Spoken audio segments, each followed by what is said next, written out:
கர்த்தருடைய நாமத்துக்கு ஸ்தோத்திரம் உண்டாவதாக. வருத்தப்பட்டு பாரம் சுமக்கிறவர்களை நீங்கள் எல்லோரும் என்னிடத்தில் வாருங்கள், நான் உங்களுக்கு இளைப்பாறுதல் தருகிறேன் என்று இயேசு கிறிஸ்து சொல்லுகிறார். வருத்தப்படாதவங்களை யாருமே இல்லைங்க. எல்லோருக்குள்ளேயும் ஏதாவது ஒரு வருத்தம், கவலைகள், பாடுகள், பிரச்சனை, கண்ணீர் எல்லாமே இருக்கும் இல்லையா? வருத்தப்படும் போது யாராவது கிடைக்க மாட்டார்களா? அவர்கிட்ட நம்ம சொல்லி ஆறுதல் அடைவோம். அவர்கள் நமக்கு ஏதாவது செய்வார்களா என்று நம்ம ஏங்குகிறோம் இல்லையா? ஆனால் மனுஷர்கிட்ட போனால் அவர்களால் முடியாது. ஏன்னா எல்லாருக்குமே பாடுகள் இருக்குது. அவர்களால் செய்ய முடியாது. இருந்தாலும் மற்றவங்கள்ட்ட கேட்குற மாதிரி இருக்க வேண்டியது இருக்கும். இல்லை அவர்களுக்கு தேவைப்படும் ஆறுதலான வார்த்தைகள் அவர்கள் எவ்வளோ சொன்னாலும் நம்மளால் அதை ஆற்றிக்கொள்ள முடியாது இல்லையா? ஆனால் இயேசு கிறிஸ்து கிட்ட வரும்பொழுது நமக்கு ஒரு பெரிய ஆறுதலும், சமாதானமும், சந்தோஷத்தையும் ஒரு செகண்டில் அவர் கொடுப்பார்.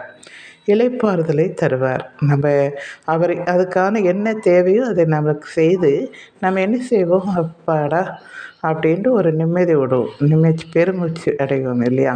ஒரு வியாதியோ, இல்லை பண தேவையோ, இல்லை பிள்ளைங்களுக்காக ஏதோ ஒரு தேவைகளோ, அது ஆண்டவர்கிட்டருந்து கிடைக்கும்போது அப்பாடா கிடச்சிருச்சு அப்படின்னு நம்ம என்ன செய்வோம், ஒரு ஒரு இளைப்பாறுதல், ஒரு இதுக்காக அலைஞ்சிட்டு இருந்தோம், ஓடிக்கிட்டு இருந்தோம் அப்படின்னு இல்லாமல் அது ஆண்டவர்கிட்ட கிடைக்கும்போது ஒரு இளைப்பாறுதல் கிடைக்குது. அது மட்டும் இல்லை, அவர்கிட்ட போகிற யாவருக்குமே, கிறிஸ்டின்னு இல்லை, எல்லாருமே அதுதான் வருத்தப்பட்டு பாரம் சுமக்கிறவர்களை நீங்கள் எல்லோரும் வாங்க அப்படின்னு சொல்கிறாரு. கிறிஸ்டின் மட்டும் வாங்கன்னு சொல்லலை, எல்லாரும் வாங்க, நான் உங்களுக்கு இளைப்பாறுதல் தருகிறேன் என்று ஆண்டவர் சொல்லுகிறார். எனக்கு அன்பானவர்களே, யார் யார் இந்த நேரத்தில் எதற்காக கவலைப்பட்டு, வேதனைப்பட்டு, துக்கப்பட்டு இருக்கிறீர்களோ, நீங்கள் எல்லாரும் ஆண்டவரிடத்தில் வாங்க. உங்கள் வருத்தங்கள் எல்லாம் ஆண்டவர் போக்குவார், சமாதானத்தை தருவார், சந்தோஷத்தை தருவார், ஒரு நிம்மதியை தருவார், ஒரு இளைப்பாறுதலை தருவார். சரிங்களா? தேங்க்யூ.